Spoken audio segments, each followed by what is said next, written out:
Snipers, you have to see what's happening to the Bitcoin price this Tuesday as we have this bullish tail with this daily candle about to close and a candle high of 57,680, just shy of the $57,800 candle high that we saw yesterday.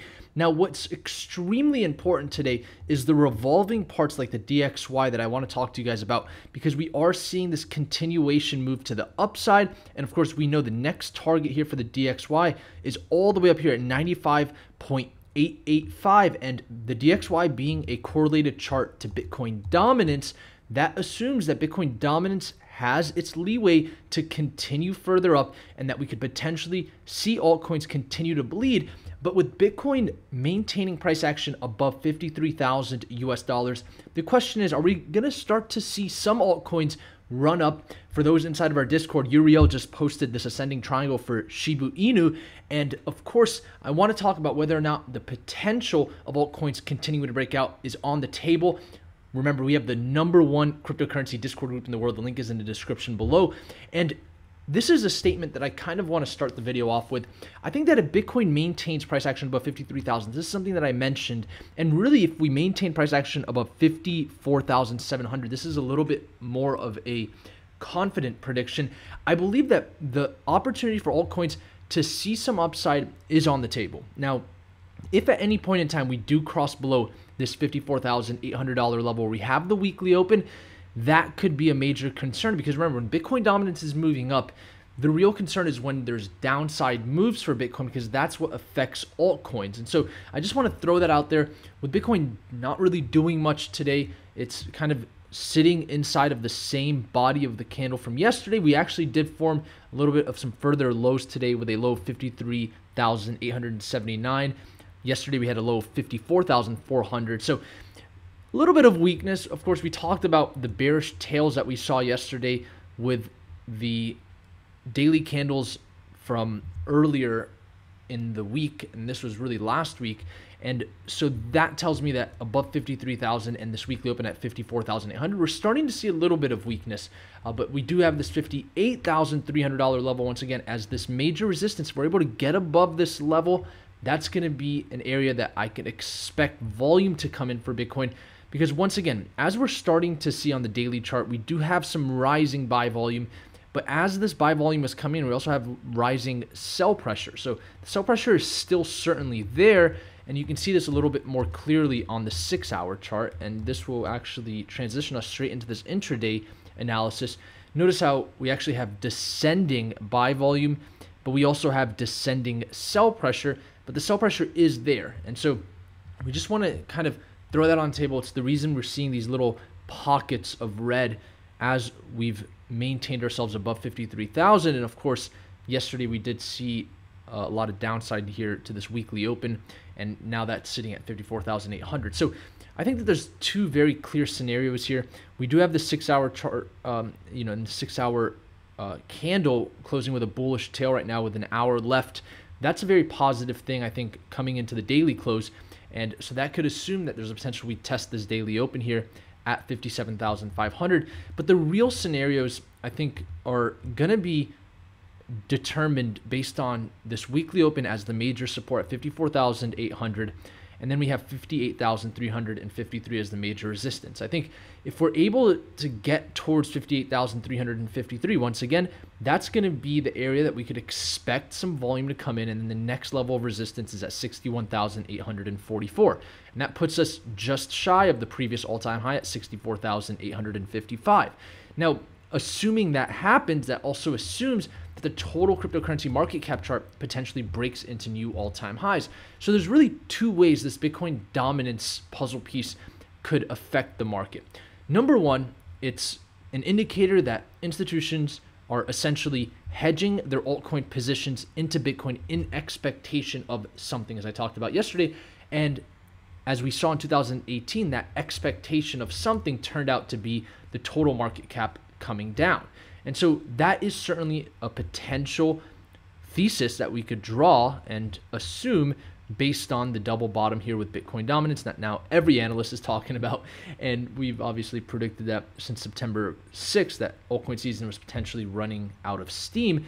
And we saw what happened in 2018 and what that narrative actually turned out to be was the total market cap dropping. Now, the other narrative that I think is least likely just because of the revolving parts like the DXY and the S&P 500 is that Bitcoin is entering into a new bull cycle. Now, if that's the case, what would happen is Bitcoin dominance moves up, altcoins don't really see movement to the upside, and then altcoins will follow. And that is certainly on the table, and that would be in line with a thesis that the total market cap chart is ready to break the structural resistance around $2.4 trillion to see some new all-time highs. I think that that's a scenario that's a little bit less probable because of the strength of the dollar and the way that it's moving up right now. We saw what happened in 2018 when Bitcoin went against the US dollar. Of course, the US dollar won in that case. And so that's certainly on the table because of what Bitcoin dominance is doing. But the narrative, I think, is more likely because of what's happening to the DXY and the S&P 500 not to be bearish, just being the umpire, is that institutions are expecting some downside in the total market cap because we've already come below this major support at 2.259 trillion here. Even today's daily candle came below that at some point. And the reason they would be hedging altcoins into Bitcoin is in expectation of some downside in the total market. And of course, Bitcoin would see a lot less downside than the altcoin. So I think that those are the two main scenarios on the table. But realize that if Bitcoin is truly able to get to 58,353 and break this resistance, that would be huge for the total cryptocurrency market cap. And that could assume a new bull cycle for Bitcoin because that puts it so close to this previous all-time high at 64,855. And a lot of people have been asking me, Naeem, do you think there's a potential we just form a higher high? I don't know if that would be the case because, once again, once you break a previous all-time high, you enter price discovery for the most part. Now, there is still a potential we could form a higher high, and there also is a potential we could form a double top. Now, I don't know if that would really be likely breaking 58,353 because if that's the case, why wouldn't they just continue to drive price up above 66,000 into possibly the $70,000 and $80,000 range? So I'm just addressing the bulls and the bears today because we haven't seen much price action with Bitcoin. Of course, the daily candle did come a little bit lower than yesterday. And then with the downside scenario, of course, the weekly open here, once again, 54,800. If we see this level break at any point with hourly and 4-hour candles, the concern I have is, number one, altcoins will bleed because Bitcoin dominance is above its 20-week moving average. And then, of course, Bitcoin's next downside target would be the structural support here, which was previous resistance, also showing confluence here with 49,700. But with the S&P 500 below its 50-day moving average, and you can see here below the 100-day moving average, and for the S&P 500 being a correlated asset to Bitcoin in a lot of cases, as we saw in March of 2020, we saw that in 2018. I think that Bitcoin targeting the 50-day to the 100-day moving average is also on the table for the downside. And so remember, on this 3-day chart, we do have confluence here with the monthly open and this 100 period moving average on the 3-day chart, which is also showing confluence with the 100 period moving average on the daily chart. So this is an area of interest when it comes to the downside if we get to 49,700. So we can certainly see 49,700 acts as some sort of support. And then if the downside does occur, maybe we reject the weekly open at 54,000 before seeing that downside move.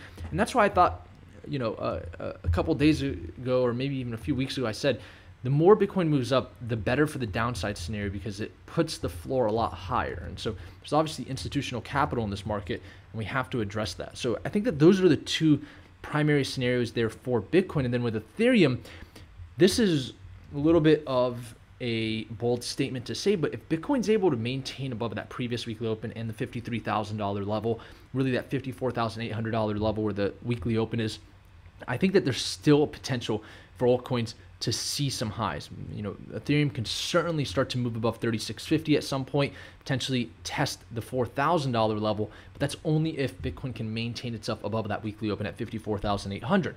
At any point, if we come below that, it would be a very big sign of concern because now we could expect potentially this $3,000 to $2,900 level to come into play where we have the monthly open, the 100 period moving average, and potentially even come down towards this 200-day moving average, knowing that Ethereum is a more volatile asset, and a break of 3454 would put us back into a range with the next support at 1980. And that's why it would make sense that, of course, Bitcoin dominance could certainly rise if these altcoins start to see downside, and a lot of altcoins will follow Ethereum's path, being the leading indicator for altcoins. Looking at the Ethereum to Bitcoin chart, we've already broken the major support at 65,000 Satoshis. And now we're starting to really test this 200-day moving average. Things are just not looking good here for the Ethereum to Bitcoin chart, being the leading indicator for the mid-cap altcoins like Cardano, Polkadot, and so forth. But of course, like Uriel posted, Shiba Inu, a meme coin, a small market cap, actually it's like the top 11 now. These type of coins can certainly start to see movement to the upside because it's easier to push those small market cap coins up. And so with Bitcoin about 54,800, it's still on the table. Now, with Bitcoin dominance, we are certainly seeing strength. I think a lot of analysts have made that clear now, finally. And we've been maintaining that thesis on the channel since September 6th, when we assumed that Bitcoin was ready to double bottom here. And we saw that lower high form at 53,000 and then that 19% drop for Bitcoin's price. That to me was an indicator that something just happened, and really was that Bitcoin dominance most likely just bottomed out.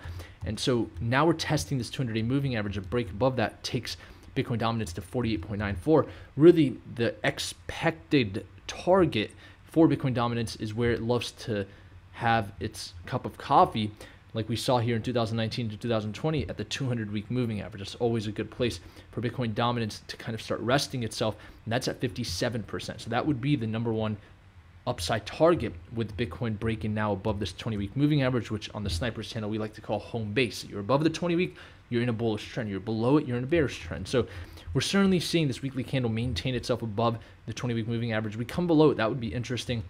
The other scenario is if people really think Bitcoin dominance can continue further down, that would potentially assume the DXY breaks down below the 20-week moving average. And I don't know if that could happen since the DXY has been above it since June. And so this being the correlated chart, we have to just continue to watch this. And this is actually how we predicted the double bottom for Bitcoin dominance, because once again, money can't just move to two places at once, but there are certainly correlated assets, and that's how you can predict these things. And that's how we predicted it here on the Snipers channel with this four-dimensional view of the market, unlike many other analysts. And just to show you guys this chart of the altcoins that are outside of Bitcoin and Ethereum, we have a bearish tail with a very bearish candle pointing down at this 20-week moving average. And this is pretty much all of the altcoins outside of Bitcoin and Ethereum and USDT. That tells me that over the next few weeks that we potentially could be seeing some downside here towards this 50-week moving average at 27%, currently sitting at 33.75%. If this weekly candle that we're seeing right now can change that, then we will address it. But for now, it's bearish. And with the S&P 500, the reason I believe that the total market cap is going to have a tough time breaking new highs is we're below the 50 and the 100-day moving average. And we have to realize that a risk-on asset like the cryptocurrency market is certainly similar to the S&P 500, which is also a risk-on asset. And we're starting to see a little bit of some movement with gold coming to 1760. That kind of shows indication of fear, but it hasn't really moved yet. So it's still very neutral. And once again, yesterday I talked about this silver to Bitcoin chart, interestingly enough, forming some new lows. But now we're seeing a little bit of some strength here, but nothing really crazy. This is actually how we predicted the top for Bitcoin here on April 14th, when this broke out back above its 50-day moving average for the first time since the start of the bull cycle. So that's why it was a nice chart to watch, taking a hard asset and comparing it to another asset that's limited in quantity. And then, of course, everyone's talking about oil. I think that with Cathie Wood's talking about oil demand peaking in 2019 at 111 million barrels per month, we do have this bearish tail here that formed on the 11th of October. I think we can expect some downside at some point here and some cool off here for oil, especially with the demand still kind of ranging around that 95 to 99 million barrel mark per month. And Cathie Woods is very adamant on the fact that it's probably never going to go and exceed the demand that we saw in 2019 with electric cars and so forth becoming the nuance. And so, traditional markets outside of the cryptocurrency market, when it comes to the international players, not really much going on, but we are still weak. And I say that because Japan, the largest international market, still below all its daily moving averages. So that's some food for thought. With that being said, I hope you guys enjoyed today's analysis. Once again, we have the #1 Discord community in this cryptocurrency market. The link is in the description below. URL. Thank you for contributing into our crypto chat. And I can't wait to see some of you on the Discord after I close out this video. I also posted my talk from COINAGENDA. If you guys haven't watched that, I'll put the link in the description below. It was a talk that pretty much outlined how we approach the market here on the Snipers channel in a 4-dimensional way. I talked about the two most important things. Number one, what to watch in the markets, and then also what markets are correlated, because that's how you can predict these moves. And with that, thank you all for tuning in to the Snipers channel today. Our Bitcoin short, by the way, did hit all targets. We took a short at 57,470. We've taken two buy stop long trades so far since then, but we are really taking more swing trades with some crypto signals being posted here because of the downside we've seen with altcoins. I think that until we really see this chart that factors in altcoins outside of Bitcoin and Ethereum break decisively below the 200-day moving average, more importantly, this 20-week moving average, we can still take some trades on these altcoins, especially with Bitcoin above 54,800 on that weekly open. If that comes down and that changes, then that's when we're going to be a little bit more cautious with altcoins for the short term, because that could assume some downside and some potential vertical action versus some linear action and some potential breakouts like we've seen. Thank you all for tuning in today. I hope you enjoyed this analysis once again. And until next time, snipers